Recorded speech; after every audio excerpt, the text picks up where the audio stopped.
Hi guys, welcome to the live stream and thank you so much Fabian for being here today. Such an honor to have you on the live stream. Welcome. Yeah, thanks. Nice for being here at the European community.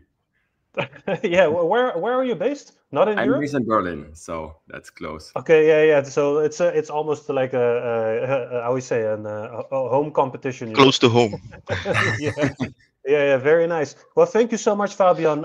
We have some very interesting questions, but this stream is also meant for people who are unfamiliar with LUKSO to get a grip on what the project is, where you're standing today, and of course, we are kind of wondering what's happening with the price. We are early believers, but we're getting fucked right now, Fabian.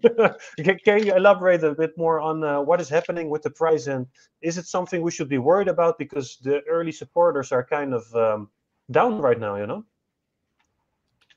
I mean, depends how early you were. If you were in the ICO, you're in plus, still like 10x. Next time, connect us. I mean, it's a few years ago. I mean, price questions are always tricky as a blockchain founder, and maybe we can put that a little bit towards later.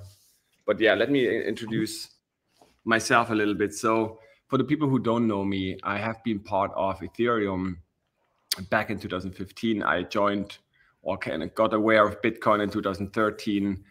Really followed everything from like the first altcoins and all the way of how it evolved into the first smart contract blockchain, which was Ethereum.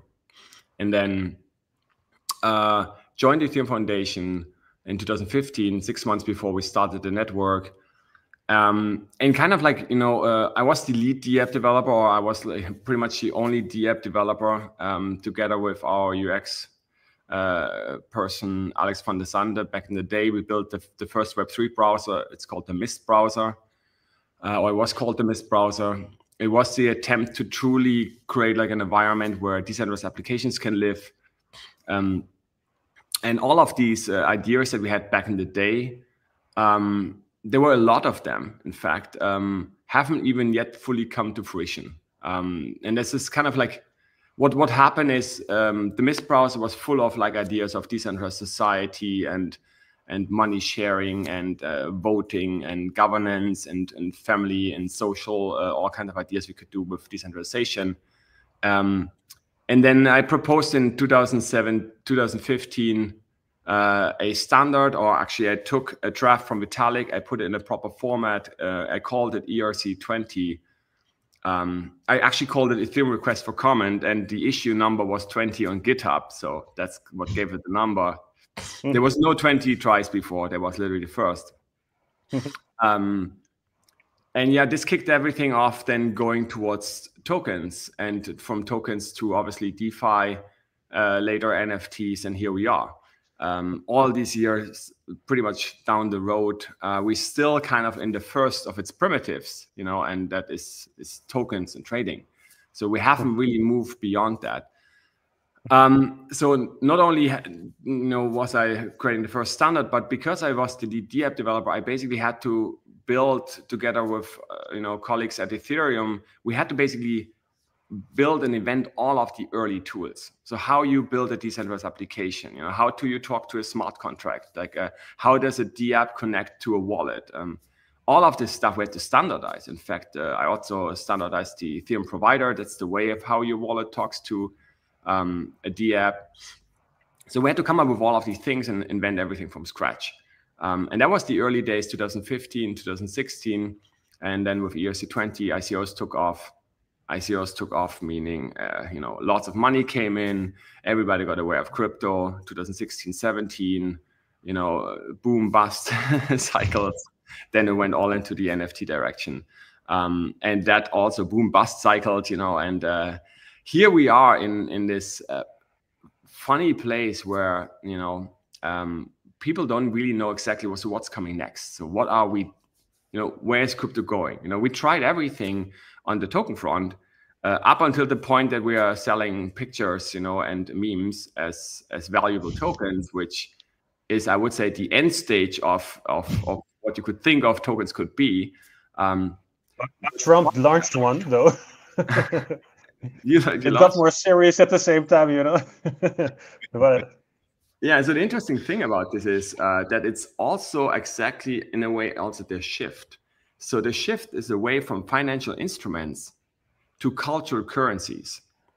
You know, if you think about a meme coin, it is a cultural currency. It is a connective tissue of a community that rallies behind a certain idea. And in this case, it's the most simple thing, a meme. But it is binding a community together with obviously the hope that at some point it turns into something more than just an initial rally. This is still to be figured out for many meme coins, though. So what was my story is I worked 3.5 years at Ethereum. I did pretty much all the basic development that I could do. I felt I kind of did my part. And then together with my ex-wife at the time, she brought in the idea of, okay, let's use lifestyle, or let's make let's use lifestyle and blockchain, you know, fashion and other things together. And that really inspired me of thinking, okay, we could use this as a Trojan horse to bring decentralization into the masses. And the problem we have and had back then and still have is how do we cross the line to the rest of the world? You know, how do we get people to actually use decentralized tech?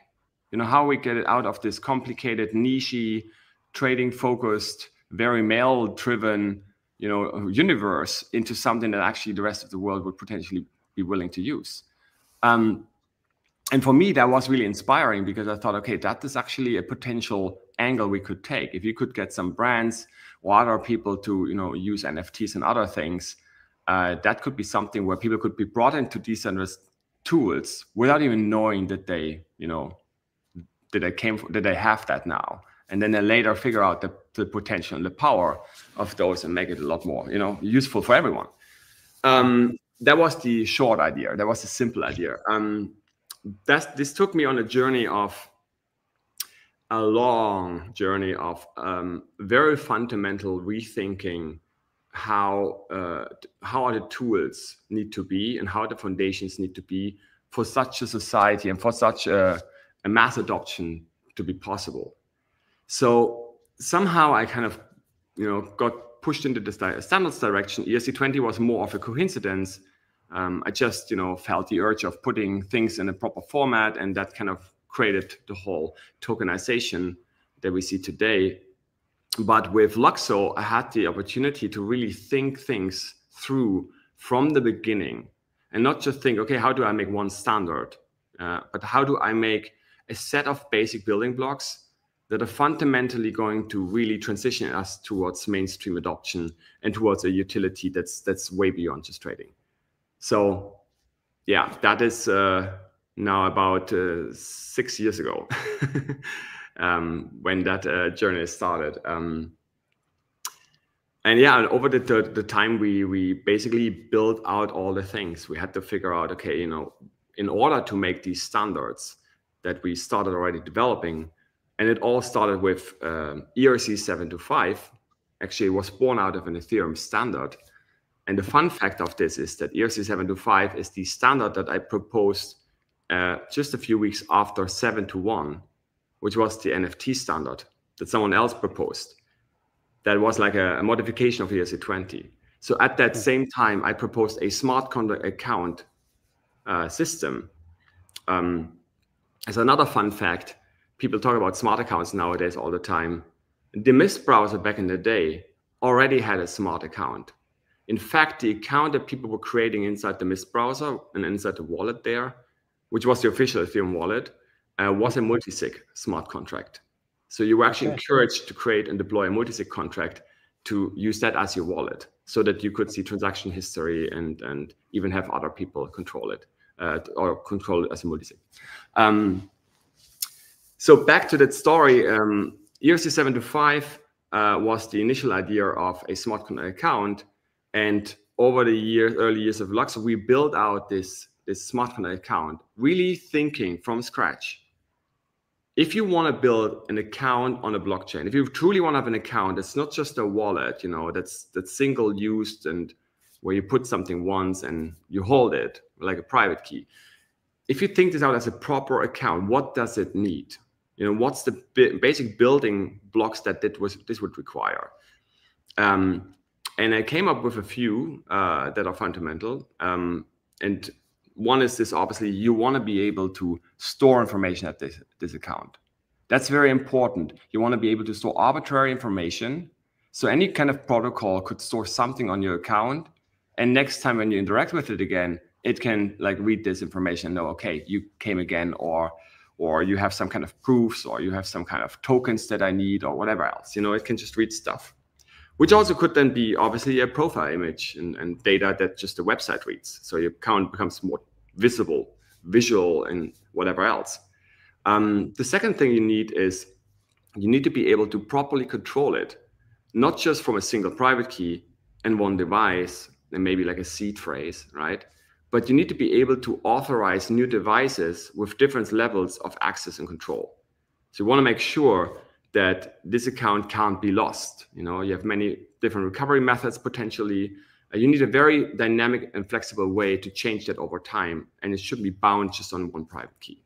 That's the key to make this go mainstream, right? Because otherwise the trust level is not there and the complexity is too high.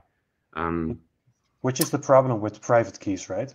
That is exactly if you the lose problem. it, you're basically lost. Exactly. I mean, which is you know, on a counter side, that's good because it means you're in control, like only you are in control. So how do we combine both of that? You being fully in control while you also having the flexibility and the ease of use that, you know, the internet with servers and emails give you. And that's exactly what, you know, LSP6 Key Manager, for example, does in our case. You also need to be able to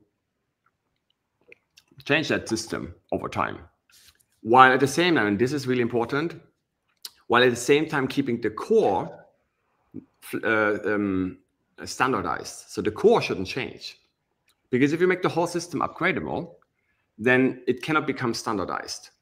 Because we see the same like happening in Ethereum right now, right? You have Gnosis Safe, a lot of people use that. Then there's other smart contract accounts, they function very different. And then there's Argent wallet, they function very different. So you have all of these different wallets, they function different, and you don't have a unified system to transport your account from one to the other. They're all kind of very isolated systems, and their current agreement is just on a very small subset at most of how this account works. And so you have just very different isolated systems that you're then like locked into, you know, in a way. So you need to make sure that it's standardized, it doesn't change at the core, but obviously it's flexible enough that it can evolve. And the other important piece is it needs to be able to react automatically. And that's actually something that, you know, ERC20, for example, doesn't have. ERC20 is the first smart contract standard ever, right? We just came up with it because there was a need. We didn't have a lot of time testing anything. People wanted to make tokens quickly. We decided on something that's basic, secure enough, you know, and flexible enough. But it's missing one important piece. A token that you send on a blockchain like Ethereum is not informing its recipient. That has two reasons. Number one, the recipient is mostly a dump account, like a smart, like a private key, right? It cannot do anything anyway. And second, the smart contract, your token smart contract, does not even call that recipient at all. All it does is it just changes the balance internally from one address to another. Receives. So the other account never knows about that this happened. So the only way we know about this is because we have Etherscan and block explorers and tool to track, you know, all of our tokens, blah, blah, blah. All of this, by the way, is centralized off-chain databases that do that for you, right? On-chain, you mean can't. The explorers, right? Yeah, the block explorers, exactly. On-chain, you can't really do that. So these three pieces, and there's a lot more, you know, they go very technical, but this is the three things that an account needs: storing information, changeable security over time, while being also very standardized in its essence of the core, and reactability. So I realized that you would never be able to introduce such comprehensive new things and standards in an ecosystem like Ethereum or any other chain, in fact. And I learned that lesson because even ERC20, you know, even though that got fast adoption, any other modification later, any standard that came later took years to even get recognition. And even nowadays, you can count on your hand the standards that have been truly adopted. It is ERC20, it's ERC721, and the 1155. Yeah. 1155, some projects, right? And then and then there's these account standards, ERC 4337, for example, the idea of gas abstraction in my opinion, a very complex way.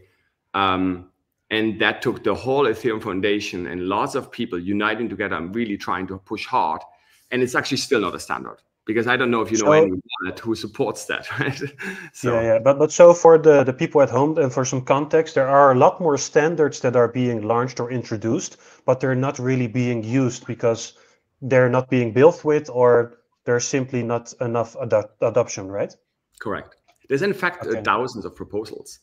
And there's always new ones, and there's a lot of, so it's very, very hard to get that kind of recognition and to get that kind of standardization process through like a decentralized, it's fully decentralized, means there's no one in charge that says this is a standard and let's go. It's used to propose something, and then people start using it or not, right? And if they're not using it, that's it. So if you want to fundamentally improve what we have built everything on so far, the only way to do that is on a new blockchain. There's no other way that I have seen that works. Because on a new blockchain, the people who come build on that, they're willing to accept changes. They're willing to say, okay, there's a new set of standards, not just maybe one better thing, but like a comprehensive set that works really nicely together. Let me do it the new way.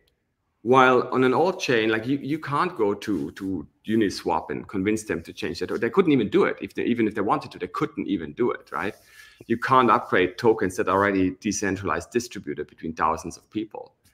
So you're literally stuck in the old ways pretty much forever until there's such a large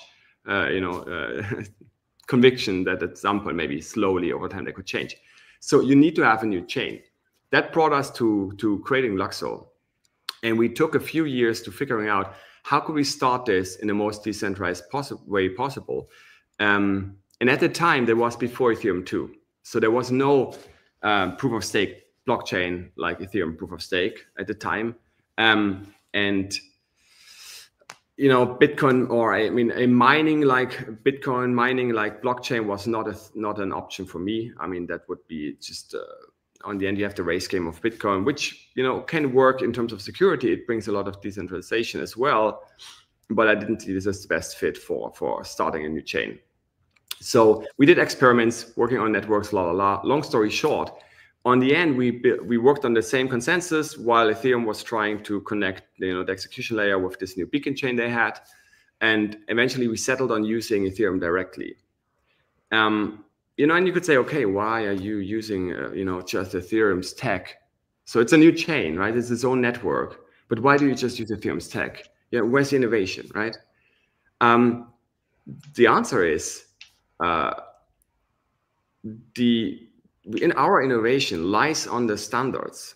It lies on those building blocks. That's the innovation of LUKSO. So why not taking the best that's out there, the most decentralized proof of stake blockchain with hundreds of millions of dollars of research going in all the time, the smartest people in blockchain working on it, client diversity and everything for free? Like why we don't take like the best? And that's actually in the in the spirit of open source. I have contributed open source, for years now. Everybody's using ERC20 and, all of these tools that, I've been involved in. So why not using the same tech as well? Specifically because the only way to really get these new standards to life is that way, So you also benefit from cheaper gas initially. You benefit from all the evolution Ethereum does, all the scaling solutions that are coming. You could build L2s on LUKSO easily. You could do everything. You can use all the tooling, everything. So it's a huge advantage to do that. And what will happen if LUKSO scales at some point? Because Ethereum does have some issues, and the development is great, but it's taking a long time. And recently it became inflationary again, or we're nearing that point again. So there are issues with Ethereum at the same time. That's why other new blockchains are launched, right? How do you view this, and will it have an impact on LUKSO? Yeah, so yeah, let me try. There's 2 points actually. Like new blockchains are launched, are trying to do better consensus, right? You're correct. On that, I would say yes. It's very hard to come up with a novel consensus that is very fast and very decentralized at the same time. It's really hard. In fact, many chains even later chose to scrap all of their ideas and become an L2 because they realized, okay, that's actually better for us. What people don't understand when you become an L2 is that your security is actually not, Ethereum security. And I can go into this later, it's another topic.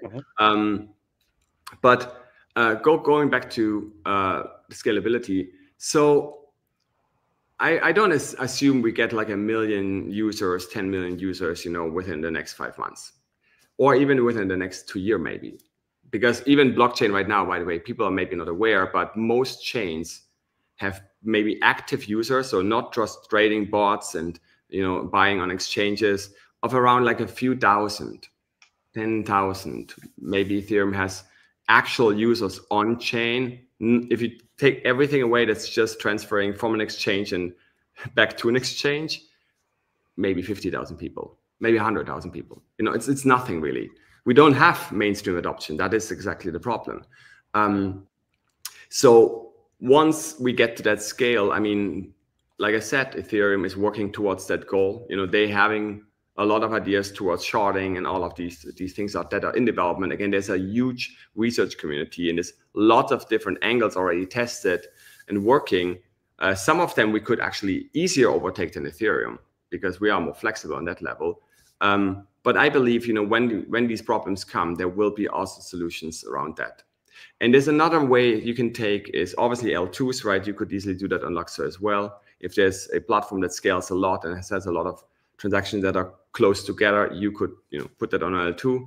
And you can always do smarter development in terms of using batching techniques, zero knowledge proofs, and other means to get your throughput. So it's not necessarily that you need to do everything as a single transaction on chain. It's just a matter of how you architecture your systems. So there's many avenues to solve or deal with that once there's the need and the scalability need and interest. So I don't see this as an immediate problem in the next 2 years for LUKSO. And again, we benefit from this massive free development, that's already happening anyway. So. Hey Fabian, you talk pretty specific technical stuff. I don't think if most of the people understand what you were saying with the execution and the constitutional layer and L2s. But can you sum it up in like what has LUKSO been working on for the last 6 years, which are gonna bridge these gaps, which are existing right now? All right. Okay. Let me simplify it down. Yes. Maybe this is too detailed. Okay. In simple terms, we started a new network. Actually, it was fully started decentralized in 2023. It's fully run decentralized. It is the first network that has smart profiles. Like your wallet is literally a profile on chain. That means now you're basically all the interactions you see is faces you could recognize, people, memes, comic pictures, NFT picture, people that you could recognize. And there are the actual wallets. So that allows you to have a decentralized internet account that is the same internet account that you could use outside of the blockchain and on-chain. So you're basically making on-chain and off-chain become the same thing. You merge Web 2 and Web 3 into the same thing. It gives you a decentralized internet account. And we're basically working on a platform called Universal Everything that will hopefully become the Web 2/Web 3 town hall, the Facebook of the future. Maybe that's a bad term. Maybe it's the X of the future. That's actually built on decentralized infrastructure on all means. So you actually have a decentralized profile that in the future will be able to do everything, from like posting, from like, doing videos, content, whatever, while everybody who's a builder is able to build decentralized applications or mini apps that can interact with your profile. So think of like you are a project, you want to launch a token, right? Right now, that means you have to go to a special platform. You have to create this wallet. You do mostly everything on this platform. But after that you created this, then you're on X, you know, and then you're updating CoinMarketCap's information page so that people can look. Maybe you have a website, but websites are not really visited anyway. It's very hard to, you know, like after the initial launch platform, where's the stuff happening? Where do I get? Where's the community? Where's the people? It's all scattered. It's all difficult. If you make that account that actually makes the initial ICO or the initial whatever it does, a profile, and you give it a profile page, like on Universal Everything, even your ICO could happen underneath your profile. The interactions of your community, the chats, everything could happen underneath your profile. You could look at the token contact and at the profile that issued it directly and know any update that's happening. So it unifies everything in a verifiable, completely trustless way, because now everything is at the source. So it's the same thing now. The person who does it, the group who does it, is the same that actually does the actions. And that one account, maybe started by one person, could transition into a group-owned account, and then later into a DAO, and it would always stay the same address. It stays the same address on chain all the way through, from the beginning of its idea with 3 people to the 1,000 people community it's later on. That gives you verifiable and transparency. And you are talking about the universal profiles right now, right? Correct. Yes. There's a question on YouTube in the comments. It says, what number of UPs or universal profiles in 2025 would satisfy Fabian? Do you have like these KPIs or targets you would like to achieve this year, or is it a even larger vision? How do you view these things? So the vision is even larger. The vision of what we're building is to become the internet foundational account, your public internet foundational account, like for everything. Literally, it should become everything. How fast does this grow? I mean, it is hard to predict. You know, currently we have around 30,000 universal profiles. Our transaction relay service that gives you free transactions and makes it very easy for you to get started has around, I think, 15,000 unique users. We have around 3,000 to 4,000 active users per month, you know, that are using currently Universal Everything and profiles. Fun fact, that's probably more than most blockchain and other projects out there, like by a margin, because this space is full of like faking numbers, making fake transactions, make things look inflated. It's a huge fooling party here going on all the time. If you look at Farcaster, they have around 30,000 active users per month. So we have 1/10 of that, if you will. And Farcaster is God knows where at the billion evaluation, whatever, you know. And this is just coming soon for LUKSO. Again, unfortunately for LUKSO. I said coming soon. Coming soon, that's so. So yeah, the interesting part here is that, like, why is it so tricky? And maybe let's go to the question that you asked in the video. So why we're not up yet? I mean, number one, disclaimer. I mean, as a founder, obviously, I can't make price predictions. You know, I mean, I can't influence the market. We don't even control the network. I don't have any control over that. Obviously, we try to educate people about the technology. I think it's 2 things. Number one, what we are building is not a single app. It's not a simple thing. It's not just one like app, and now you get this app, and somehow this app should be valued at billions of dollars now. It's actually the fundamental foundations to create a completely new Web3. Like the things that we will see in the coming years built on profiles, you wouldn't even be able to imagine this right now. It's going to be changing everything all over again. Same like ERC20, a single simple standard changed the whole industry. This is bringing it completely beyond that. This brings in anything that has to do with culture, community, socials, and literally creates a creative economy, how we call it. But think of it, an economy that is very much more creative run than any economy you can imagine right now. Because anybody becomes now an economical actor, and anything can form and group together into whatever ways you could even remotely imagine. So that's why it's a very large idea, and that idea takes a lot of time to build. And that's what the years were in the past. So we had to build out those foundations, and we are right now at this point where we, for the first time, are able to really just build the interfaces. Look at Universal Everything. look at a profile. You can see the grid. That's the ability to load mini apps underneath your profile. We're working on a lot of things to make that more accessible. So step number one, right? The answer is it's complex. A very big vision, a very big idea is sometimes harder to understand because it is so broad and it's so fundamental, right? And it changes a lot of the under the hood fundamentals that people are not even aware exist. You know? So it's like an explanation problem that needs to be obviously educated over time, even more detailed and better. And the other thing is that the whole crypto market, you know, the overall macro market hasn't been moving as well up. You know, if you look at I mean, everybody's hoping here for Trump comes on and everything 10x's, and you know, there's a lot of hopium, you know, and because there's all of this like if the crypto market itself stagnates, you know, it doesn't even matter if you have the best project ever, from a visionary point and even from the things that are there, there's no money flowing in.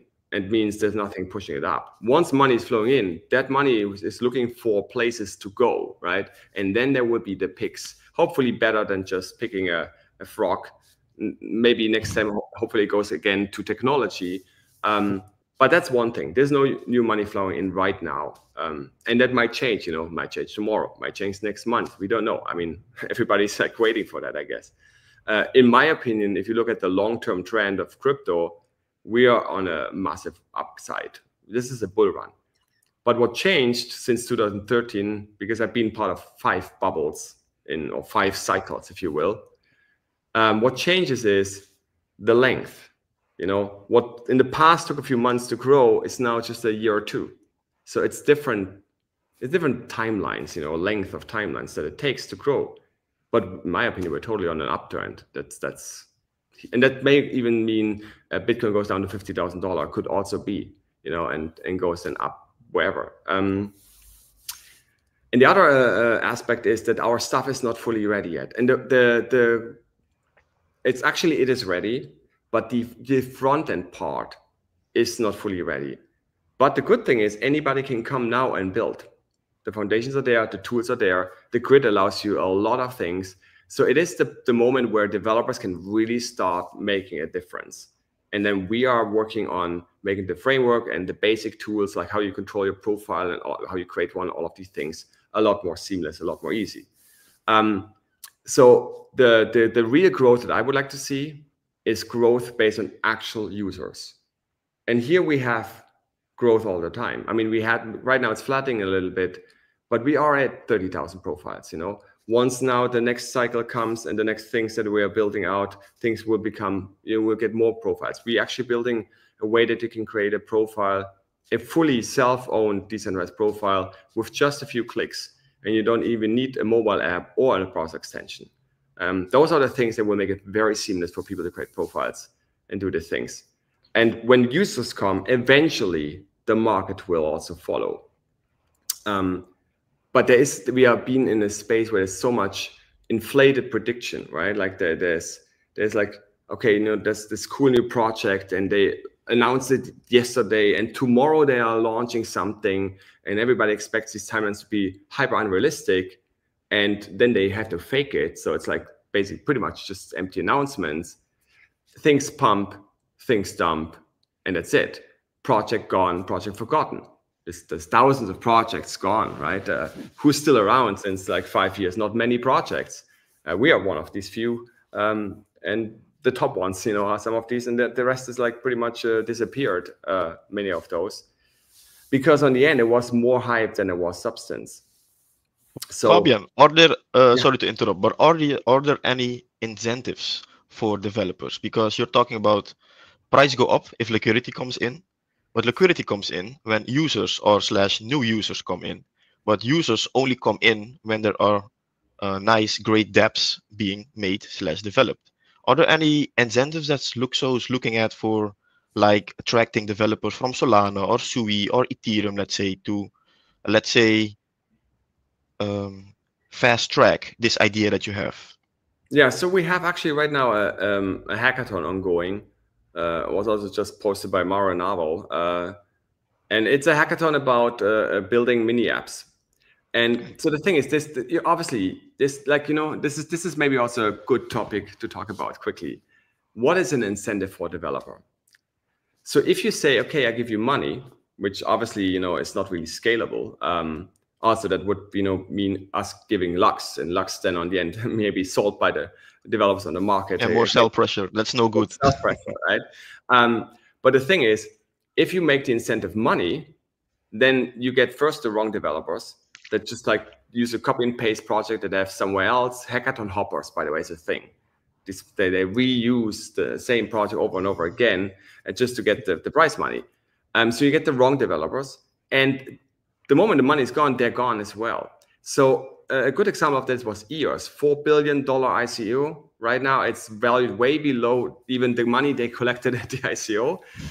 They paid off lots of developers. At the time, they were heavily competing with Ethereum. They thought they could like somehow outpace Ethereum. And what happened? Who the fuck cares about it? EOS, right? Is there any D app besides some gambling apps that's anybody? This is even any activity by now. I don't know. Yeah, they made some app, yeah, some llama app or some mobile game. That's the only thing I know. Like I saw it. Oh, was it made by EOS? Oh, that's dope. But it's I think the only thing that they made but with 4 billion. imagine this is just one app. This is not an ecosystem, and they spend hundreds of millions into developers and whatever not. So that's the problem. It's like you get the wrong people. Real developers are actually incentivized by good technology that allows them to create the ideas and the projects they want to create. And we have that good technology. Though there's a difference here. If you compare what we have built in the standards level in complexity, we're on a scale from 1 to 10 around 9. ES20 is a 2. So that doesn't mean it's complicated and that's why it's unnecessarily complicated. No, it's because what ES20 allows you to do is maybe 1,000 different things. What those new building blocks allow you to do is 1,000,000 different things. It's because it's so much more. We built a plethora of foundational pieces that are really well defined that allow like the whole next 10 years of apps to become reality. And you need the developers to see and understand that, which is education. But that education is not as easy to produce because you can't just hire a random marketing agency or a random person, developer or like default person you find and then say, understand please all of this stuff and tell it in the nicest, most visual way possible. It needs a lot of detailed work from our developers and myself to really put that out there in a clear and easy understandable form, which is things that we're working on. And there will be campaigns about all of these LSP standards coming, but it takes a lot of time to do, specifically when all of the developers are also building the fundamental things that everybody needs. So it's more a question of time rather than of not making it possible. So once real developers, people that really build the Ethereum, build all the really cool DApp, build the Uniswap, once these people get what these standards are able to do, and also once they see what you can build here, you just cannot build anywhere right now in Web3. Because of the way this works, there's certain things you just simply cannot do. And I spoke about this, for example, tokens not informing the receiver is just one of those. That's when that growth and this attention will come. So the current Web3 climate is pretty much limited, right? That's what you're saying. At the same time, I'm hearing that you have a vision for a decentralized world. LUKSO pretty much supplies that vision right now and in the future. But we live in a world where it is decentralized, and hopefully it will be more decentralized, but there are other decentralized chains as well, which you're pretty much competing with, right? Does synergy exist, or is it possible to have a universal profile that connects to, let's say, the Solana chain or another chain as well, and use your technology on a different chain? Is it possible at all, or how does this work? Yeah, this is a good question. So absolutely, the vision is not to LUKSO becomes the only chain, right? Then we would be in Bitcoin maximalism, and there was the Ethereum maximalism. So your universal profile can actually be deployed on any EVM chain. And in fact, it can be deployed at the same address on other EVM chains. We built that in as well. Solana, a little different, but it can be literally go cross-chain. That's why it's called a universal profile. The reason why we haven't really fully enabled that yet is twofold. Number one, you can build the real interesting things you can only build on LUKSO, because you not only have the profiles, but you have new token standards as well. And these functionalities you just don't get on any other chain, even if you have universal profiles there, because you have right? For context, what is a different token standard then? What does it do extra, or what's the uniqueness about it?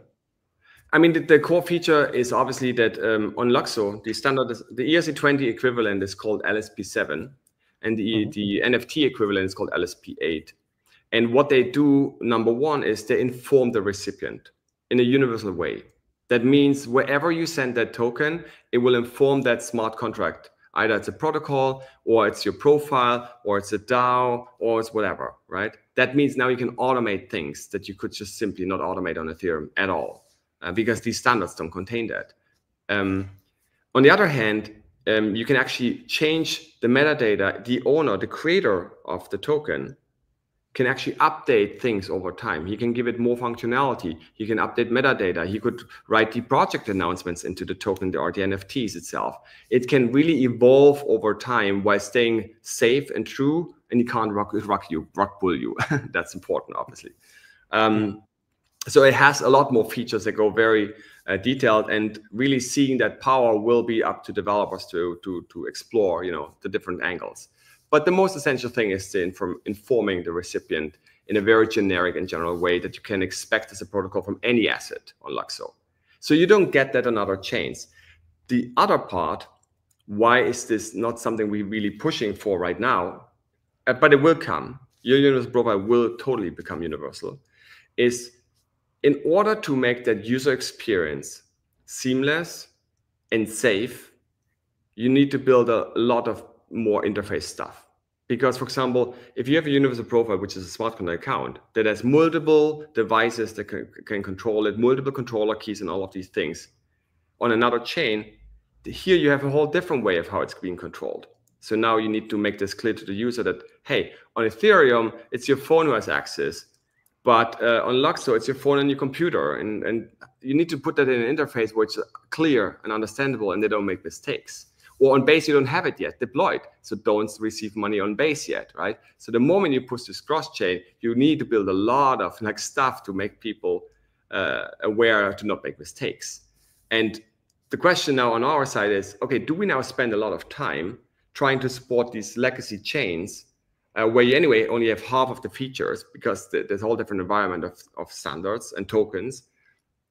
Or do we focus on making it the real future right way first on LUKSO? Let people figure out that they can build completely new things that you couldn't build on these other chains. Get the mainstream in, because they don't care about Base or Ethereum or whatever. They don't care about the blockchain in the first place. They just want to have a cool thing that's fun to use and maybe gives them some utility that they wouldn't have, in a Web2 app, for example. You want those people in. So, or do we focus on those, right? And this is the question. So do we want to get the old crypto crowd and then compete against the Solana or compete against chains that already have lots of traction? Or do we focus on the next generation of applications, the next generation of builders, and the next generation of users? And for me, there's a clear choice here. I mean, otherwise you become, you're trying to fix stuff. It's like, you have a car and then you have horses, and now someone says, why you don't make the best horse that you put in front of your car to roll your car around? It's like, I could do that, but I already have a car. Why it doesn't make much sense. So, but all right. Also, are there any partnerships in the pipeline for LUKSO? Because hearing you, I think it's very challenging if you want to create this new infrastructure on your own. I think to ease things up, you could work with other projects, other chains who already tried this. Let's say Chainlink, for example, one of the biggest oracles out there. Are there any partnerships coming up for LUKSO? So I'm not the one running the growth. This is run by the foundation and the growth team. So I'm not fully up to date on. There's a lot of partnerships actually all the time. Integrations, oracles, and all kind of things work all the time. Actually, like if you now, I think check the Twitter timeline right now. There's lots of posts where lots of collaborating projects are tweeting about the hackathon, about the grid, for example. Again, here is the same thing. The integration, so you can make a partnership and an integration, but you also want developers to really start using it. Like just making a partnership doesn't magically now bring in a lot of new users. There needs to be a utility, and there needs to be a purpose for why is this there. For example, and also a lot of the things that are built on Ethereum or any of the current chains over the last few years, many of them could be used on LUKSO in a way better way, without that they need to talk to us, without that then you even need to talk to the project, or maybe even any partnership necessary. This stuff is already super compatible. What it needs really is the smart developers to pay attention. That's the most important aspect, and that will come through education, because they can take everything, and make the most cool, crazy thing that gets the next frenzy.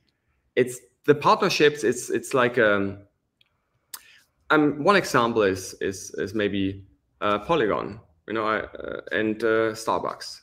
There's a lot of chains, that basically thought, okay, we spend a lot of money on getting this big brand in, and this retail here, and la la la, and it mostly just ended up into a PR gig. The thing blew up, the thing went completely down.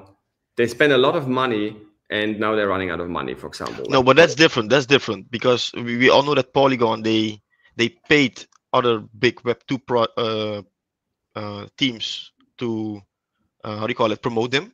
But you have other teams like Chainlink and Avalanche, where Web2 products, they have to pay them because they have to use the tech. So it's a very different approach than paying other people to promote you and other people paying you because they like to make use of the tech.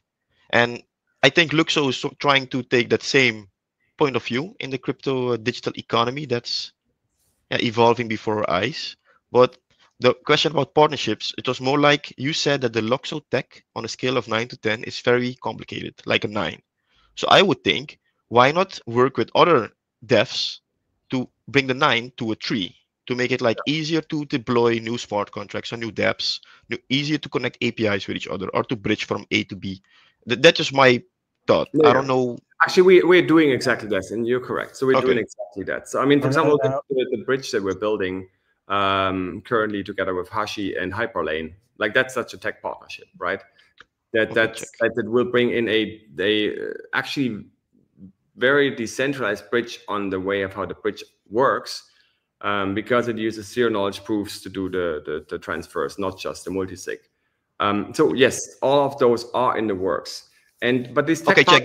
I didn't see this coming, so that's why I just quick question. Yeah, and sure. Quickly want to add as well, because there's a lot of feedback on X, for example, where I understand that spending money on worthless partnerships is a waste of resources. I fully agree. But at the same time, you kind of want to get LUKSO out there, and get more exposure, and partnerships, however fake or however empty they might be, if you have a proper one, it still brings attention to LUKSO, which brings in new users, which creates new universal profiles. So there is kind of an upside to doing them, but they have to be quality partnerships or quality updates, right? I think that's what we're trying to say as well.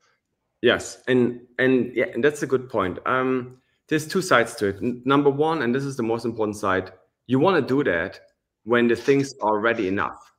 Because if you acquire a user and the user comes and he sees whatever cool ad or he sees whatever cool thing, and he tries it out, and there's nothing for him to do, or he doesn't know what you could do here, then you lose this user and he's not coming back. So you want to do that at the point where there's one full circle. We already have full circles. We have full circles for people who want to create and buy tokens. We have full circles for people who want to do NFT stuff. The old, blockchain stuff. You can do that on LUKSO right now. And in fact, we have a lot of artists that use LUKSO because you have an actual profile as an artist who creates your NFTs, right? So we got a lot of those people, and there's a full circle here. But the full circle for the normal user, right? The Web2 user, the user is not yet into crypto. That's the thing that we're working on to make. That needs to be first there before that even makes sense. You can't push something and then push them into a dead end, or at least a perceived dead end, right? So that's exactly why these first thing needs to be built first, and I can talk about this in a bit. What this is what we're building, and the other part is partnerships need to do. I mean, the thing is, partnerships is it's tricky, right? Because it's not just about spending money. It's also spending a lot of time from their teams and from your own teams. And in crypto, everybody's in a survival mode. You know, they're all trying to get with the least effort the most amount of return, if you will. And it's very hard to get people into truly diving in the real way into something. If there's something really novel, if you tell them, okay, here, come here, use your standard tools and just create a token like you did before, sure, that's easy. And we are actually working on tools like to make this kind of stuff very easy. But if you really want what you suggested, want them to help with making those technologies better understood, because they're not complicated. They're complex because they can do a lot of things. Once you understand this stuff, it's like explaining Bitcoin 2013, like nobody understood shit what that was, It was you telling Chinese to people. And now you tell Bitcoin and they say, okay, I know what that is, this is just this internet, decentralized currency. Yeah, very true. And in a bit, people will understand how a decentralized profile works, and they will clearly have a sense of why this is without they even fully understand the tech. So that knowledge and this education takes time, and it needs the willingness. You need to get the right people, the right tech teams together. And the best people to get is actually the developers who are deep into the technology anyway, and that really want to do interesting things. And our approach is make it very fun and easy to build decentralized applications for a user. And I'm a DApp developer. I'm a software developer. And the stuff that I'm building right now, pretty much, and the environment, universal everything, the grid, and all of these things, is actually the environment that I would have loved to have in 2015 when I was building decentralized applications. There was nothing. There was no documentation. It was really hard, and it was hard for the first 3 years, and still hard, by the way. And if you're allowed to build mini apps, and you give it this environment of, hey, there's this website where you can browse profiles, and these people can put these apps underneath their profile, and then any visitor coming across this profile can one-click connect to your mini app, you're taking a huge amount of workload away from a dApp developer, because all the onboarding is the thing he doesn't need to bother about. He can literally focus just on his smart contract and the 3 buttons that he needs for his protocol to work. And then he just convinces a user to put it in there. Other people can clone these mini apps to their own profiles, and it can become viral just completely automatically by people talking about it and cloning it. And that's the real virality that created the Friends Tech moment and all of these things. That's the real thing that really grows, and that's the things that I would like to see happening. All right. There are some other crypto projects that offer digital IDs, for example, or these kind of things, right? There's also some rumors about, for example, the European Union wanting to create these kind of things. Yeah. How do universal profiles differ from digital IDs? Because they're pretty much also an account or a profile that contain information and these kind of things, right? Is there a difference? And if so, what exactly is the difference? It's a good question. It's a difficult question to explain. Because if you go on the street and you see a Tesla and you see a gasoline car, they pretty much look the same, right? I mean, they all have 4 wheels and doors, and they maybe even a similar shape. It's really hard to tell the people the difference between one and the other. You need to experience it. You need to really play around with it. And as a builder, for example, you need to really uncover these things. So in essence, most of or if I want to try to simplify it, most of the protocols that we had in this identity space we're either focused on hard identity first, means like passport data, health data, trying to be your private data container. That's tricky to achieve because you need to convince people to put stuff in a completely novel thing that you don't trust, right? Then you need to convince governments to also accept this, whatever not. While universal profiles are actually focusing on soft identity, it focuses on your internet self-made up identity and identities. That's the Instagram account, that's the Facebook, that's the thing you use on different websites. Creating yourself a universal login, creating yourself a universal login that's at the same time a wallet in a combined form. It's by definition a public account that sits on a blockchain. There's other things. This is called the DID, document identifier, or decentralized identifier document, and they are not, so they are more for this kind of private stuff. So you can actually, so it's actually not like this stuff versus universal profiles. Universal profiles are on, like the umbrella that could reference these other off-chain systems, off-chain identity systems that you then use somewhere else. But if you need an on-chain system that can also transact and do things, a universal profile is the only proper smart contract account that exists right now. That's fully able to store information and everything else. It's all very detailed to explain these differences, but on the end, it comes down to user experience. And the reason why we haven't seen any of those other identity systems, including Civic, that raised hundreds of millions and other projects, come to really to life, because they on the end really just end up niche.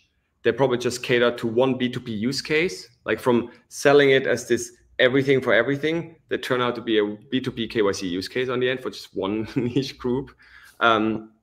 Because it was never built necessarily generic, number one. And it also has frictions like your own token, like that an identity system doesn't need a token. There's just no reason to add one. And they were not standardized. That's a big problem.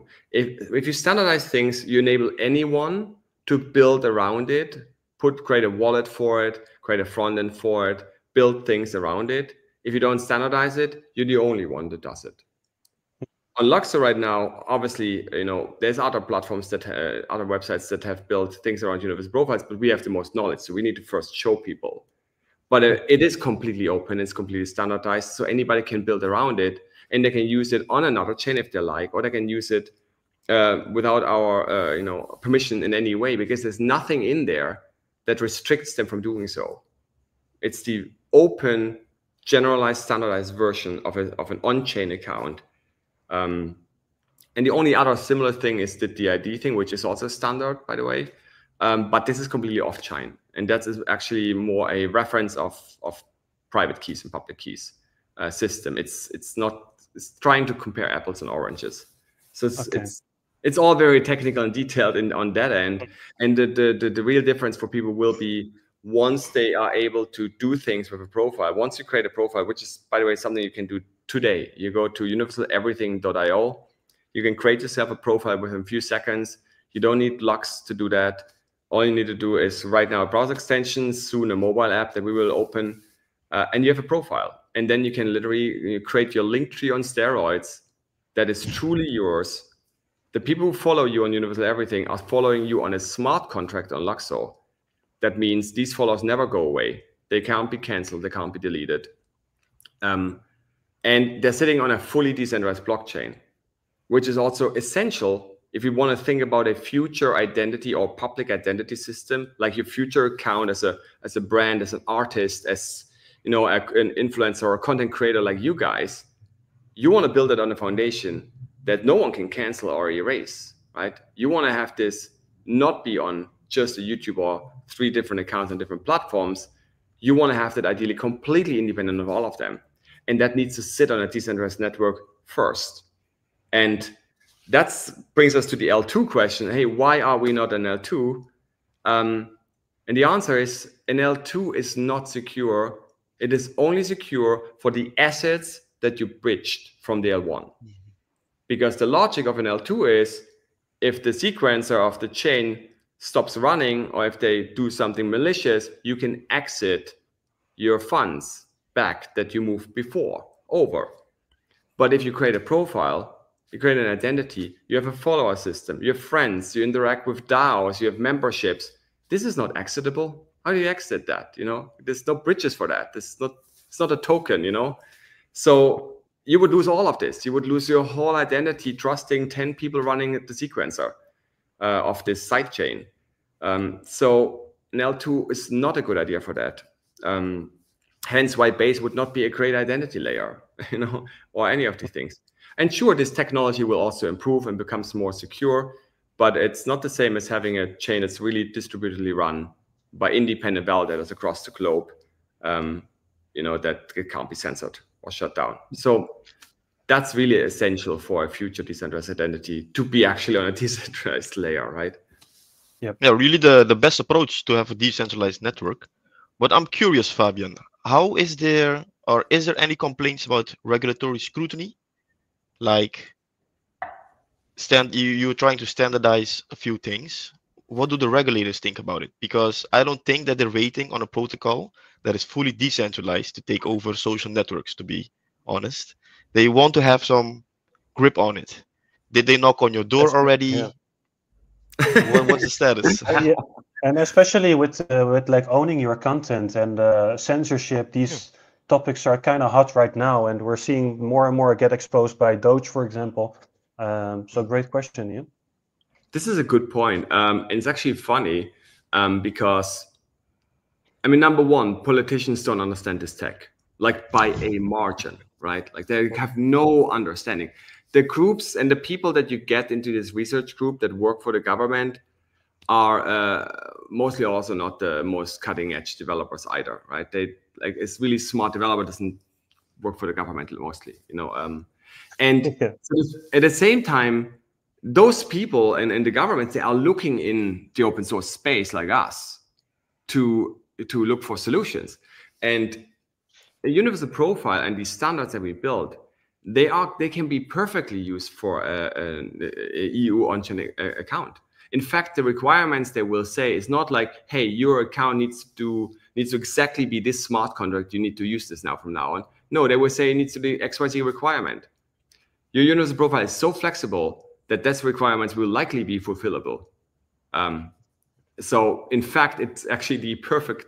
If they would figure this out, and there's already lots of people that read about this, you know, so we're very well known in the blockchain and also in the academic space. I was even speaking in front of the EU once, or in front of in the EU, in front of the whatever parliament, whatever group there.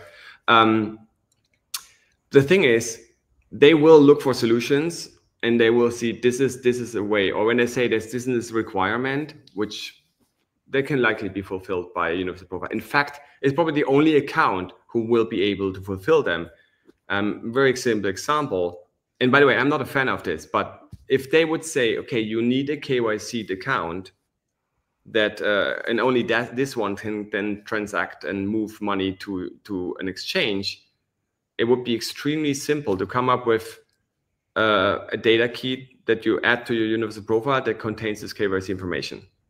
So now the exchange could, one recipient, verify, oh, this address just sent me money. Let me check it has a verified KYC information there. Maybe it's in the form of a zero knowledge proof. Maybe it's in the form of a link to an external service they need to check. And then they let you in. They accept the money. Now with these new token standards, you can even build like automations, on blocking and redirecting and God knows what. So it's actually the only system who would really be able to do that. There's not any of the current smart contract standards on Ethereum don't even have an information storage. It's not even a debate there. Good to know. Good to know. So the future is bright. So you always have to see, like, if you build something very flexible and generic, it can be used for good and bad. It's like a knife, right? You can, make food with it, or you can kill people. It's like the gun is the only thing that I don't see really another use case besides destroying. And maybe shoot the guy with the knife. But it can be used, if you will, by by the good guys and the bad guys. It's up to people to say, I want to put this information on my profile or not, you know, and building the alternatives that you know, circumvent it if they are disagreeing. Yeah. What cannot be done, it cannot be shut down, and that is essential for a future society. Yeah, Facts. you know what I think is very complex with these kind of decentralization things is, let's say, for example, there is a situation where people are being bullied online or something illegal is being posted. Then there's not really a central authority, because I'm not a fan of centralized systems. Yeah. I don't like to be censored. I like freedom of speech, these kind of things. But there are certain situations where I do agree and can imagine that it's better if that content gets removed. Is there a vision for this, or how do you view this problem? Yeah, so this is also a really good question. Thank you. So the way I see the future, or how these problems are solved, so there's a little bit like Elon Musk, you know, like you have two options, you know. So you either have a group of people that you say, okay, this is the guys we trust. They tell us now what's the truth department, you know, like you had in Facebook, right? The people that can censor content and decide what is good and bad, and either it's an AI, an algorithm, or people that could look at it manually. Or you do something what Elon Musk does. You do a community voting system. And community notes is actually, it's not decentralized because it obviously runs on their platform, but the way it's set up is decentralized. That means you cannot determine who can vote on which community node. So that prevents this group behavior and the collusion and the admin wars that you have in Wikipedia. So if you want to have a platform in the future, if you want to have this kind of content removed, we should build decentralized system like community nodes that then filter the front end. And in fact, it should be even your own choice to pick your own algorithm, maybe even your local AI that crunches the feed for you so that you can see exactly what you want to see and exactly the way you want to see it. And it should not be the decision of anyone else to say what is right for everybody. It should be either a community system or it should be a self-chosen system. And that's the only way this can go in the future. We cannot tell people this is the right and this is the wrong. That obviously went wrong with Facebook. We can see that clearly. And then, you know, Mark got scrutinized in the parliament for doing it the right or the wrong way or whatever. You know, whatever political leaning right now is in power, then the thing that was right before turned wrong and the other way around. So we need systems that are independent and that are consensus driven. And if you have public social media, for example, built on blockchain accounts, this is possible. Yes, is that information still accessible that you would like not the world to see? Absolutely. But you can also go to the dark web if you want today. You just download the browser and you do it. You know, I mean, like, stuff will be accessible. A blockchain cannot be deleted. It might be forgotten at some point because, you know, with chain pruning, you could have things that at some point, if they're not accessed often, they just fade out. But that's the internet, you know. Welcome to the internet. You put things in a public square, it's going to live forever. That's the way it is. But we need to find better systems to adjust it to our needs, you know. And we can literally make decentralized community nodes and these kind of things. And that will be the future of how we do that. At least that's how I see it. All right. Ian, do you still have some questions or? Yeah, I think I had a last question, and that is, Okay. how can LUKSO integrate artificial intelligence? If that's on a menu, like creating my own AI bot or anything.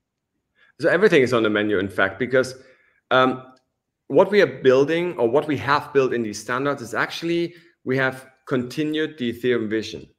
The Ethereum vision was to build a internet computer that the whole world can use and build systems and agreements and, you know, collective tools to engage globally. Like LUKSO is Ethereum 2.0, not on a chain level. In fact, that's already Ethereum 2.0, but on the building blocks that you need to even get to those levels. And you need to look at 10 years of Ethereum. We haven't moved beyond tokens that are happy to standardize, you know?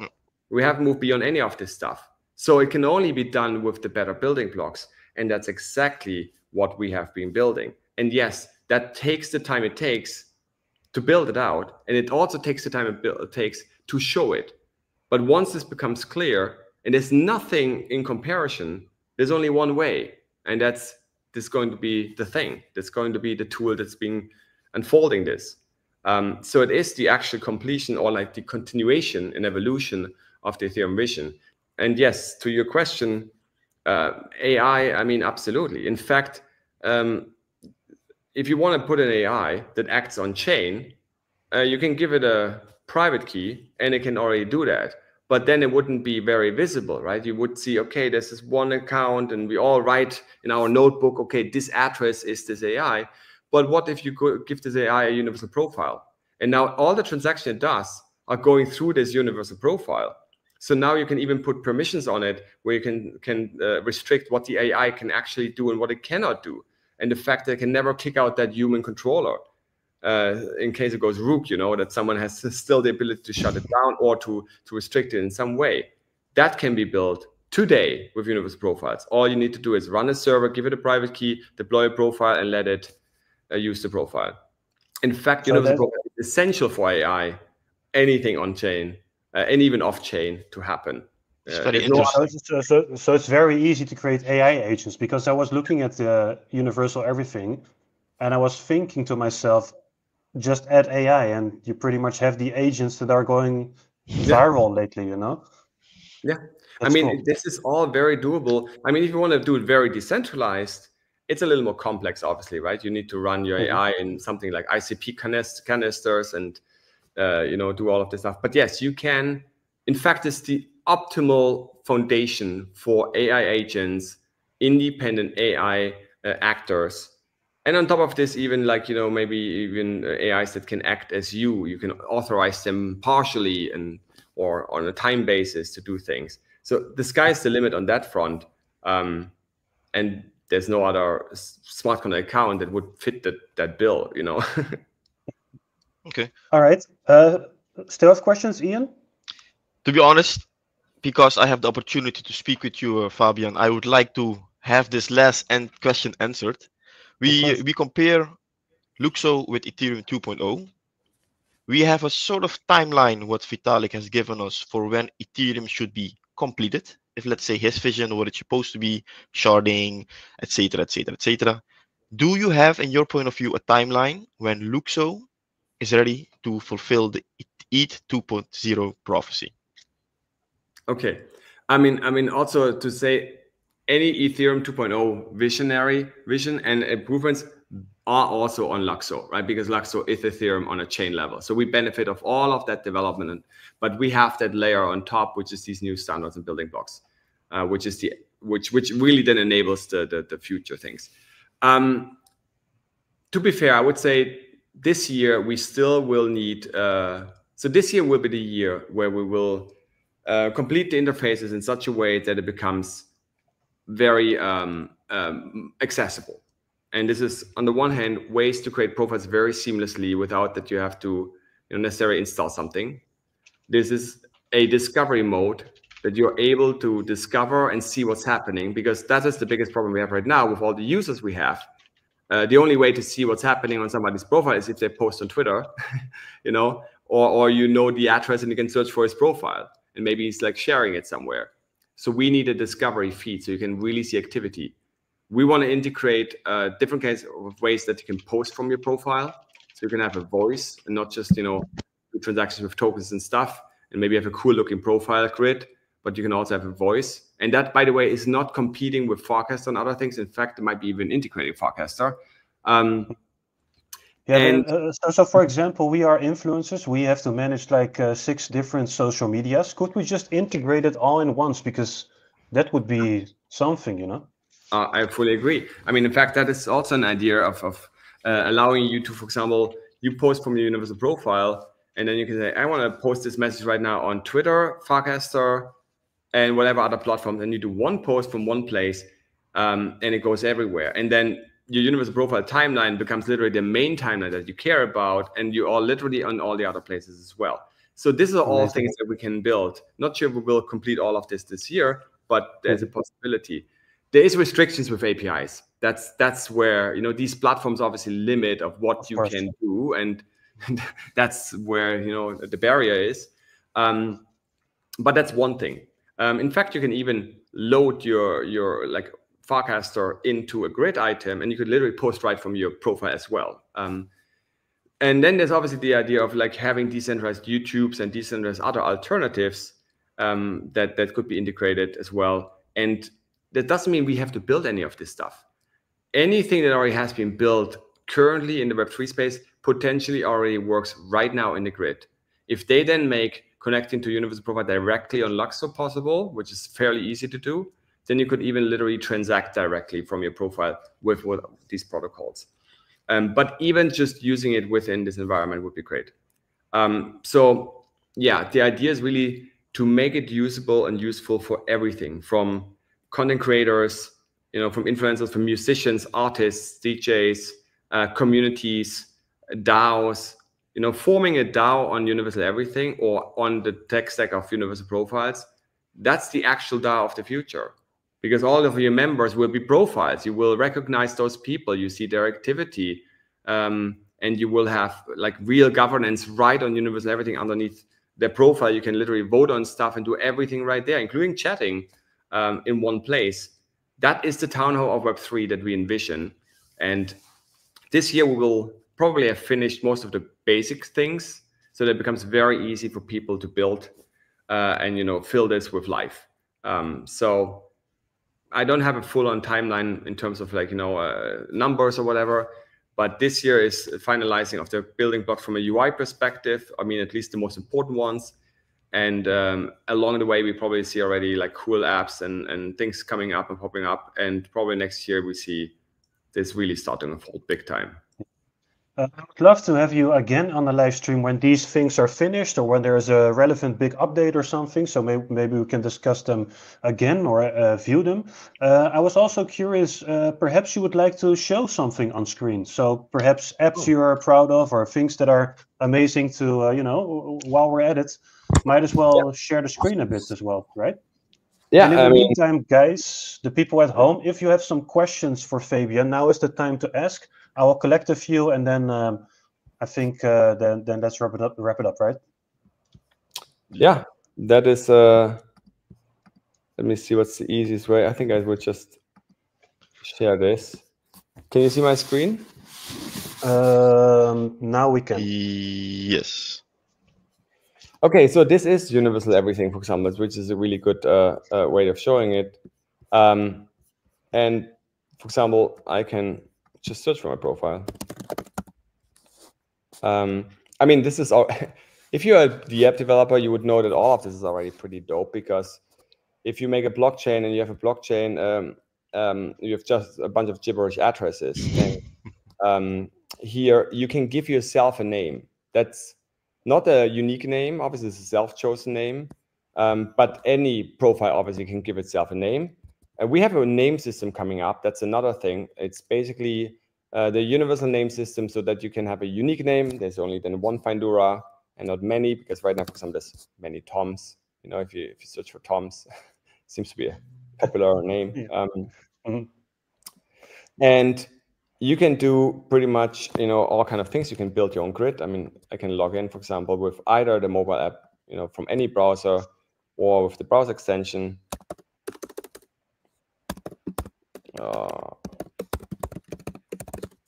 I can have multiple profiles, as you see, even anonymous profiles, right? If you don't give it a name or whatever, it's the same like having a sophisticated smart contract wallet.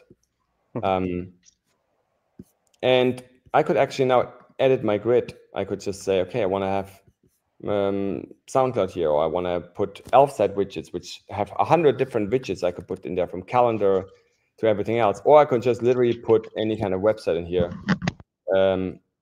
You guys have a website? Bitcoining for .nl, for example. Which one? Without the E.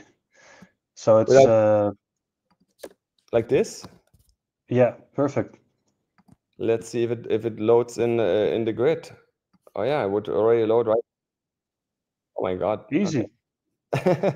And I could like save this, and when I save this, it actually makes a transaction on chain where it stores that updated file that references all the content of my grid, in my profile. So anybody could build a grid front end, and I can have now, a decentralized, web page. And so what I said before about the different social media pages is already possible in a way, but you will have the menu everywhere pretty much. Okay. Yeah, that's already it's already possible. We will also add a way that you can have a standard, a private, that you can have a private grid or a personal grid. You can, and the really cool thing is, let's say, if I go to someone else and he has a mini app that actually allows transactability. I'm not sure if he has. You can have multiple grids, as you see. Okay. Need to find a. Okay, I think there's one here. So people are currently building these mini apps because you actually can not only load websites, but you can actually have D apps. For example, there's a profile. There could be a mini app like a donate widget. I'm logged in right now here, which means it's connected to my extension. And I could literally one-click connect to this mini app, say I want to donate 10 lux to this address, and also, as you can see, the recipient is always visible as well. So I don't need to fear of mistyping anymore, as long as I recognize the identicon and this beginning here and the name. I'm probably certain that I don't send it to the wrong person. Once there's a unique name system, the universal name system, then it's even more certain that you're sending to the right person. And I could now send him Lux, and that obviously could not just be a donate widget. That could be swapping. This could be me buying the token of this project, or participating in an airdrop claiming tool, whatever you want. In fact, we even have an airdrop tool where you can airdrop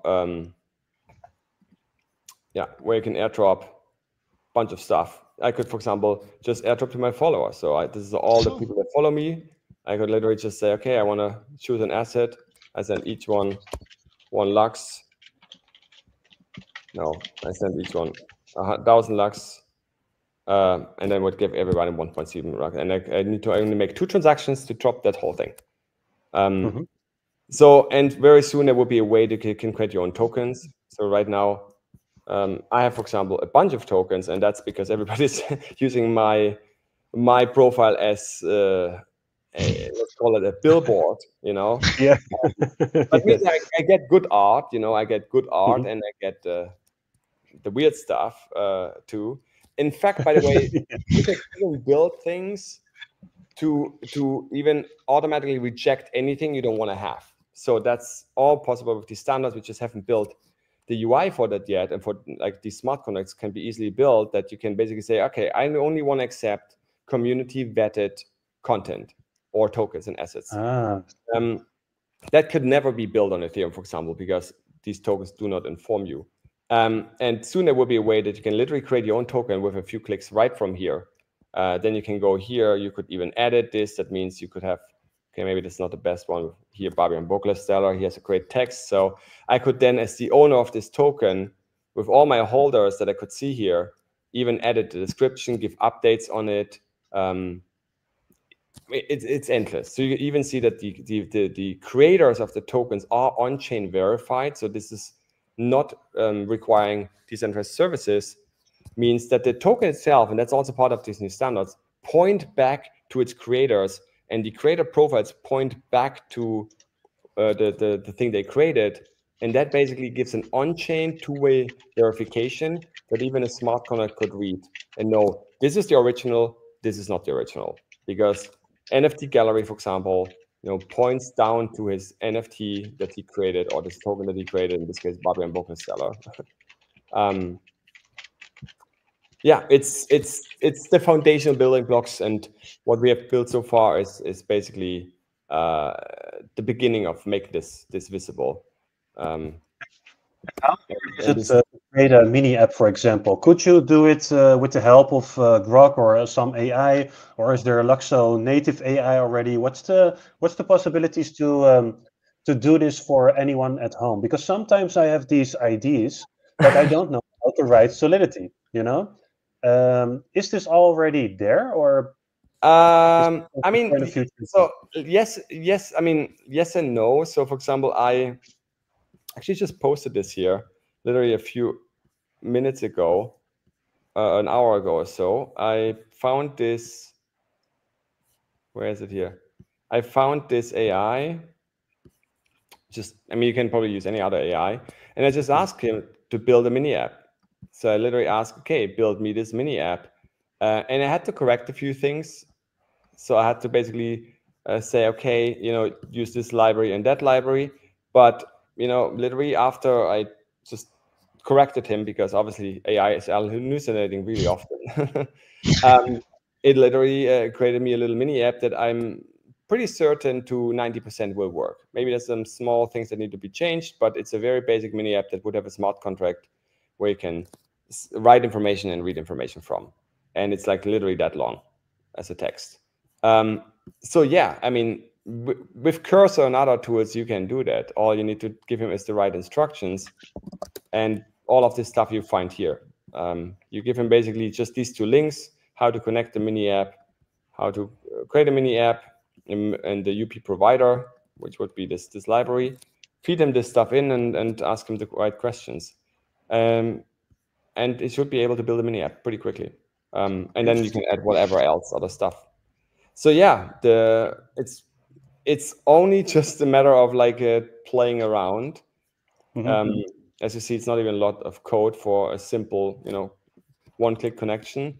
And then you have what we just saw here, you know, this very easy way of interacting with an application. For example, this mini app here that you see here is a two-player thing. This actually uses a server to work, but I can connect, and I'm already connected. So you see, this is my same profile. Obviously, the mini app could even load my profile picture, because it can, you know, see that, okay, this is my address. You can read everything from the blockchain directly. And then anyone else could connect, and I could play a little game with them. You know, that's another type of mini app. Like I could even have a board game. Imagine you have a chess game where I have to put in 5 lux, and then someone comes along, puts also 5 lux in, and then we play, you know, over many, many days that game, and whoever wins gets the money. So that's a funny project you could build. And the longer you take, hopefully it will be worth even more, you know, if the prices go up. if you hold, and if you're wise enough to hold, then yes. All right, very interested. I'm reading some comments from YouTube and X. There is a standardized follower system for universal profiles. Is that something you want to elaborate? Yeah, so, okay, maybe let me show that then quickly again. Yeah, so this is actually straightforward as well. So you see these followers here. Sorry, yes. Yeah. Yep. You see this guy has 21 followers. I mean, this is the App Store. And those are all universal profiles, you know, deployed on LUKSO. These are decentralized accounts. And this is actually just a very simple smart contract that just maps one address to another. So I can say I follow you, and this smart contract is not changeable, is not upgradable. Nobody can ever mess with it. It will forever hold these mappings. People that follow you can obviously unfollow you, but you can't remove followers, because it's meant to be a follower system that can be used for the feed, for example. Once we have a global feed, a proper one, not just this thing here. Once you have a global feed that really shows activity, you can, you know, make it so that only you see only the people you follow, for example. Or anybody could build an app that uses this followers smart contract for whatever they want to construct with it. So we're building these primitives, you know, so that anybody can then make use of it. A future idea is also building a Friends Connect system. That would be basically a two-way thing. So you would then connect to someone, and the other person needs to accept it. This can then be used to make you know, subscription systems, decentralized Patreons, and all kind of other stuff. So it's all a question of funny profile. It's all a question of really. Datzel is following it. Who's following it? Yeah, Datzel, for example, great artist here, by the way. No, okay, this is not the Datzel, it's another guy. Yeah, I mean, I have so far the most followers. I have 600 followers. I'm the top. I think I'm the top influencer. I'm not sure. I might already be surpassed by someone else. Would need to check that. There's also another project that's building a coin market cap for profiles. So you can then see who are the top profiles, how much they hold, what they do, activity, blah, blah, blah. So it will be a great tool for influencers of all kinds, right? Because it's literally your unified, decentralized profile where you could even do things in these mini boxes that have to do with any other chain. You know, if you want to have your near wallet in here and have a mini app where people can drop you something on near or collect something on another chain, that's also possible. It doesn't necessarily need to be connected directly with your on-chain account, besides that you put it, you know, in your grid. So it's all a question of what people make out of it. It's an extremely open space that really allows you to build anything. Same like this graffiti wall where people can graffiti on me, and each of these graffitis is then an NFT that, as you can see here, I'm receiving a lot of those graffitis here. That's cool. Then. Yeah, that's it's really like the playground for the future. That's the whole idea. And we have now 29,100 profiles being created, and there's a lot of different people here.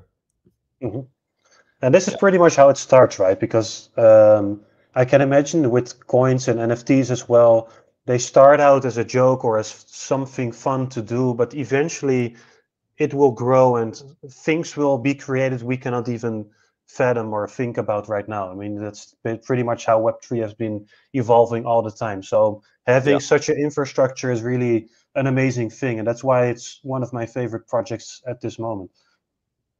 Yeah, cool. Thank you. I mean, this is the artist. I mean, like Ron Carter has been around on LUKSO as well. He's dropping all of his art. He actually makes real paintings. Has been around on LUKSO for a while, and he used the grid to show how he makes his art and the music that he's into. So it is a great way to create a decentralized profile, and the sky is the limit. It's really up to developers, up to actually anybody playing around and coming up with some cool ideas of what to put in the grid. And there's already so much possible that all it needs is you clicking around and trying it out. It's already like a lot. But we need the discoverability. I think that's important to really get inspired by what other people are doing. You know, the more you see what other people are doing, the more you will be, you know, inspired and saying, okay, this is cool, that is cool. I want to do something like NFT gallery, for example. I want to have what they have, you know. I want to have Apex DTs, for example. You know, yeah, there's already a lot to discover. LUKSO is a treasure trove of depth, and the community is also very deep and very like strong. I think we're one of the strongest crypto communities out there. I mean, we've always all its ups and downs, obviously, you know, given that, you know, a lot of emotions are tied to the price. But nonetheless, unfortunately, but at the same time, lower prices offer more upside potential. I mean, no financial advice, but this is probably the most undervalued project in crypto history. Oh, like, for sure. Like it's hard to grasp my head around what's unique and where the market cap is standing right now.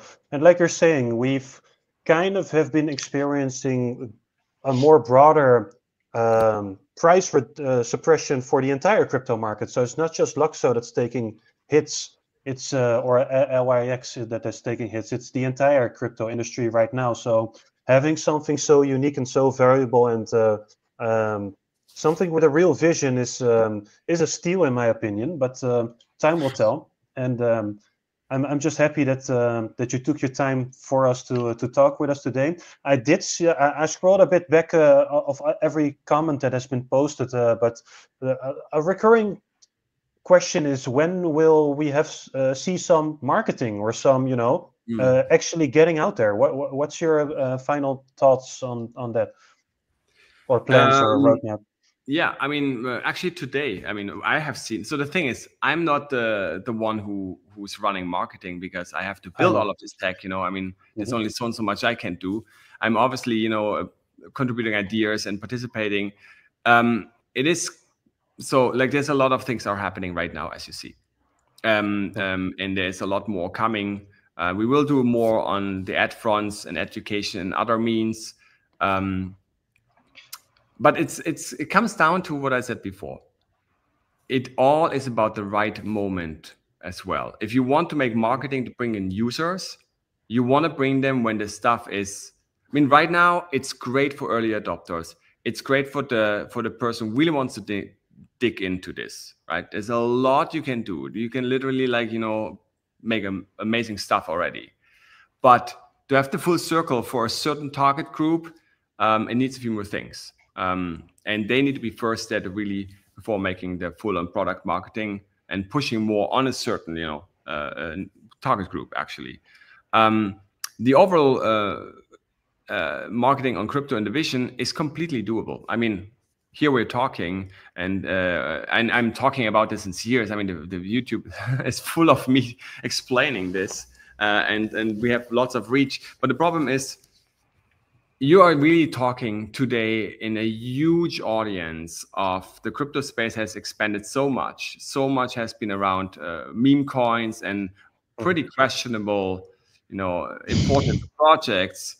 And the noise space is very loud, and even very legit projects. In fact, even Ethereum, as the second largest of all the coins, seems to have struggled to get attention. It is not something that we have perfect control over, right? We are constantly giving updates on universal everything. We're constantly, you know, talking about what we are doing, but, you know, getting a viral moment is something that's pure chance. Like, you don't produce that, you know.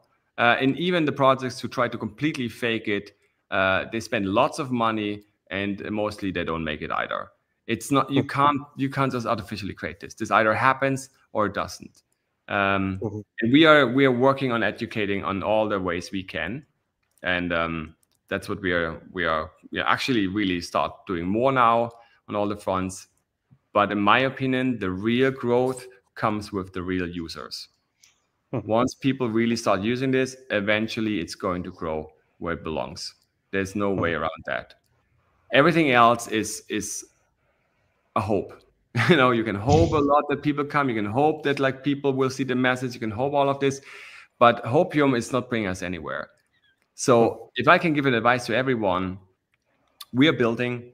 You can see everything is coming together. Everything has been, you know, literally unfolding, and now a lot faster than before, because the foundations are now there. It's now really about interfacing and other things. The grid took 2 months to add, you know, and that's a huge thing, a possibility milestone for people.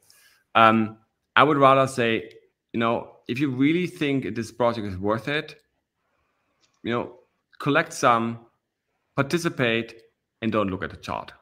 Just don't, you know, wait and come back and use it, you know, actually use it and make it interesting. Tell your friends what you can do with it, you know, use it yourself, figure out how you can use this as, for example, as a content creator in other forms. It is the ultimate decentralized account and profile page right now. You even get a nice link called profile.link, which is nicely shareable. And let us build these more foundations and let people come in and build more interesting things, and then it will show, you know. And there will be this turning point where people will realize what you can do here, you cannot do anywhere else. And it's a funny one, because even with Tesla, if you looked at it, you know, like, they built all of this stuff, and people for years said, oh yeah, it's a dying company, you know, and electric cars, and they have to build charging infrastructure, blah, blah, blah. And then there was a turning point, and now they are the #1 electric car. They are literally everywhere on the street, everywhere. They have the largest charging infrastructure ever, because at some point the competition couldn't catch up anymore. And that turning point is possible with the tools and the standards we have built. And there is this possibility where once the people get it and start building it, no competition can catch up. They have to use it, in fact, themselves. They should. They should use it cross-chain. They should use it everywhere else as well. It is the best thing out there for that purpose. And that will show once it's accessible from a user point of view. And once the developers bring it to the surface, then there's no way back, and then there's no catching up. It's inevitable. There's this has convinced me to do some more activity on the universal profiles. I can imagine that people at home that are watching this also might create a universal profile.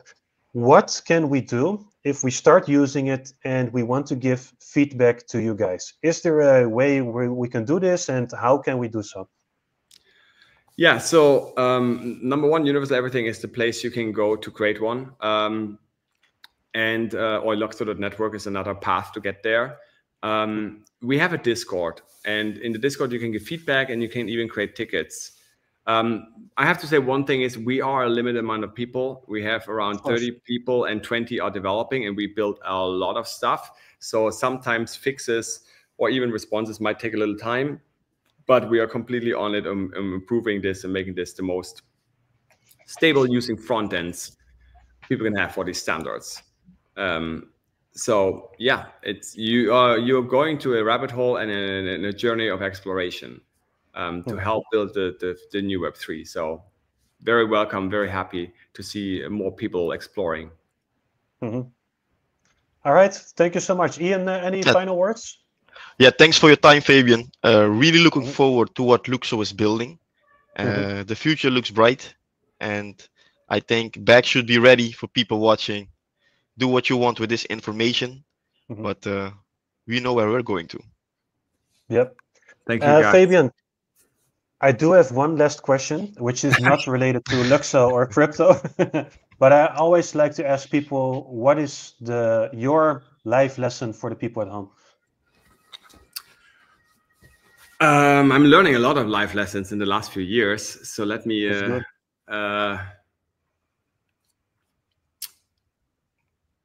I mean, on the end, like the thing is, what we should do is like focus on doing the things that bring us fun, that are our passion. Following our passion will eventually lead to results. And even sometimes when things seem slow, or when things seem like they're not going anywhere, if you look back and you see all the things that have been achieved, you see a lot has been done, and we can be proud of ourselves over the things that we achieve over time. And at some point, it becomes just so self-running and so apparent that it's unstoppable.